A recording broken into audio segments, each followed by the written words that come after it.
Bismillahirrahmanirrahim. Assalamualaikum warahmatullahi wabarakatuh. Ya, nama saya Bentang Abdan Syakuron dari Prodi Kesehatan Masyarakat tingkat 1 akan membahas mengenai konsep persalinan. Nah, konsep persalinan di sini ada 5 poin yang akan kita bahas. Yang pertama yaitu definisi. Yang kedua yaitu persalinan berdasarkan teknik dan berdasarkan umur kehamilan. Kemudian ada istilah dalam persalinan, ada hormon yang berpengaruh pada saat persalinan. Kemudian yang terakhir yaitu mengenai tahapan proses persalinan. Nah, langsung saja kita menuju poin yang pertama yaitu definisi. Nah, di sini persalinan atau partus adalah proses pergerakan keluar janin, plasenta, dan membran dari dalam rahim melalui jalan lahir menurut Bobak 2004. Kemudian di sini ada definisi kedua yaitu proses persalinan, yaitu proses di mana bayi, plasenta, dan selaput ketuban keluar dari uterus ibu. Nah, persalinan dianggap normal jika prosesnya terjadi pada usia kehamilan cukup bulan, yaitu setelah 37 minggu tanpa disertai adanya penyulit. Nah, itu definisi dari persalinan. Kemudian kita lanjut ke poin kedua yaitu mengenai persalinan berdasarkan teknik dan umur kehamilan. Nah, mari kita bahas yang pertama yaitu berdasarkan teknik. Di sini ada yang pertama yaitu persalinan spontan. Nah, persalinan spontan ini berlangsung dengan kekuatan ibu sendiri dan melalui jalan lahir. Nah, yang kedua di sini ada persalinan buatan, yaitu persalinan dengan tenaga dari luar dengan ekstraksi forceps, ekstraksi vakum, dan sektio cesaria. Nah, di sini ada yang ketiga yaitu persalinan anjuran. Nah, persalinan anjuran ini tidak dimulai dengan sendirinya, tetapi baru berlangsung setelah pemecahan ketuban dengan pemberian pitocin. Nah, di sini yang kedua, persalinan berdasarkan umur kehamilan. Di sini yang pertama itu ada abortus, yaitu pengeluaran buah kehamilan sebelum usia kehamilan 22 minggu atau bayi dengan berat badan kurang dari 500 gram. Kemudian yang kedua yaitu ada partus immaturus, yaitu pengeluaran buah kehamilan antara 22 sampai 28 minggu atau bayi dengan BBL 500 sampai 999 gram. Nah, kemudian di sini ada yang ketiga yaitu partus prematurus, yaitu pengeluaran buah kehamilan antara 28 sampai 37 minggu atau BBL antara 1000 sampai 2499 gram. Nah, di sini ada yang keempat yaitu partus maturatum, yaitu pengeluaran buah kehamilan antara 37 sampai 42 minggu atau dengan BBL kurang dari 2500 gram. Nah, ini yang normal berarti. Kemudian sini ada yang terakhir partus postnatur atau serotinus, yaitu pengeluaran buah kehamilan lebih dari waktu persalinan yang ditentukan. Nah, kita kesini ke poin yang ketiga.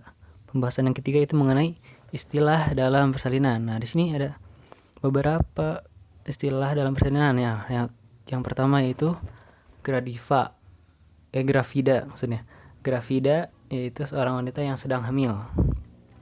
Yang kedua di sini ada para, yaitu seorang wanita yang pernah melahirkan bayi yang dapat hidup atau viable. Kemudian di sini ada primipara, yaitu seorang wanita yang pernah melahirkan bayi hidup untuk pertama kali. Kemudian di sini ada multipara atau pleuripara, yaitu wanita yang pernah melahirkan bayi hidup beberapa kali sampai 5 kali. Kemudian ada grande multipara, yaitu wanita yang pernah melahirkan bayi 6 kali atau lebih hidup ataupun mati. Di sini ada yang ada infartu, seorang wanita yang sedang dalam keadaan partus atau persalinan. Nah, kita berlanjut ke poin yang akan kita bahas selanjutnya yaitu mengenai hormon pengaruh pada saat persalinan. Nah, di sini terdapat dua hormon yang berpengaruh pada saat persalinan, yaitu yang pertama estrogen. Nah, estrogen ini meningkatkan kontraksi otot rahim, kemudian memudahkan penerimaan rangsangan dari luar. Nah, hormon yang kedua yaitu progesteron. Nah, di sini progesteron menimbulkan relaksasi otot rahim, kemudian menyulitkan penerimaan rangsangan dari luar, kemudian menyebabkan otot rahim dan otot polos relaksasi. Nah, langsung saja kita ke poin pembahasan yang terakhir, yaitu mengenai proses persalinan. Nah, di sini ada proses persalinan. Nah, proses persalinan ini ada 4 tahap. Nah, di sini tahap yang pertama Nah, tahap yang pertama ini dinamai kala pertama, yang kedua kala kedua, ketiga kala ketiga, empat kala keempat. Nah, di sini mari kita bahas satu persatu. Di kala pertama yaitu disebut kala pembukaan. Yaitu kala pertama persalinan dimulai sejak terjadinya kontraksi uterus dan pembukaan serviks hingga mencapai pembukaan lengkap sampai 10 cm. Nah, di fase pertama di kala pertama dibagi menjadi 2 fase, yaitu fase laten dan fase aktif. Nah, fase laten yaitu di mana pembukaan serviks berlangsung lambat, dimulai sejak awal kontraksi yang menyebabkan penipisan dan pembukaan secara bertahap sampai pembukaan 3 cm berlangsung dalam 7-8 jam. Kemudian di sini ada fase kedua yaitu fase aktif, yaitu pembukaan serviks 4-10 cm berlangsung selama 6 jam dan dibagi dalam 3 subfase. Nah, kemudian di sini ada 3 subfase. Pertama, periode akselerasi, yaitu berlangsung selama 2 jam, pembukaan menjadi 4 cm. Kemudian ada periode dilatasi maksimal berlangsung selama 2 jam, yaitu pembukaan berlangsung cepat menjadi 9 cm. Yang ketiga di sini ada periode deselerasi, itu berlangsung lambat dalam 2 jam. Pembukaan jadi 10 cm atau lengkap.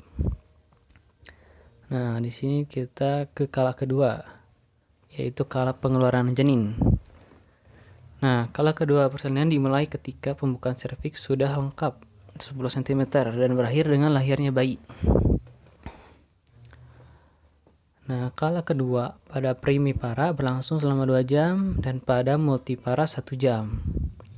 Nah, di sini ada tanda dan gejala kala kedua. Yang pertama di sini ada his semakin kuat dengan interval 2-3 menit. Kemudian ibu merasa ingin meneran bersamaan dengan terjadinya kontraksi. Kemudian yang ketiga itu ibu merasa makin meningkatkan tekanan pada rektum atau vagina. Kemudian perineum terlihat menonjol, vulva, vagina dan sphincter ini terlihat membuka. Keenam, peningkatan pengeluaran lendir dan darah. Nah, kemudian di sini ada diagnosis skala kedua. Nah, yang pertama itu ada pembukaan serviks setelah lengkap. Kemudian terlihat bagian kepala bayi pada introitus vagina. Nah, kita lanjut ke kala ketiga, yaitu kala pengeluaran plasenta. Nih, kala ketiga persalinan dimulai setelah lahirnya bayi dan berakhir dengan lahirnya plasenta dan selaput ketuban. Seluruh proses biasanya berlangsung 5-30 menit setelah bayi lahir. Nah, di sini di kala ketiga itu ada perubahan psikologis. Apa saja? Nih, yang pertama, ibu ingin melihat, menyentuh dan memeluk bayinya. Kemudian merasa gembira, lega, dan bangga.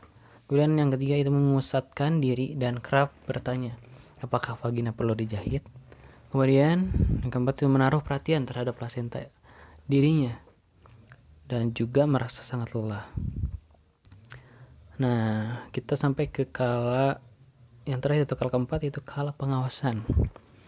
Nah, kala keempat ini dimulai setelah lahirnya plasenta dan berakhirnya 2 jam setelah proses tersebut. observasi yang harus dilakukan pada kala keempat, yaitu yang pertama, tingkat kesadaran. Yang kedua, pemeriksaan tanda-tanda vital, tekanan darah, nadi, dan pernafasan. Kontraksi uterus, kemudian terjadinya pendarahan dianggap masih normal jika jumlahnya tidak melebihi 400 sampai 500 cc. Nah, di sini ada asuhan dan pemantauan pada kala keempat. Nah, yang pertama di sini ada lakukan rangsangan taktil atau seperti pemijatan pada uterus untuk merangsang uterus berkontraksi. Ada evaluasi tinggi fundus dengan meletakkan jari tangan secara melintang antara pusat dan fundus uteri. Yang ketiga itu perkirakan kehilangan darah secara keseluruhan. Periksa perineum dari pendarahan aktif. Itu misalnya apakah ada laserasi. Ya mungkin cukup sekian pembahasan dari saya. Mohon maaf bila banyak kesalahan. Cukupkan sekian. Wassalamualaikum warahmatullahi wabarakatuh.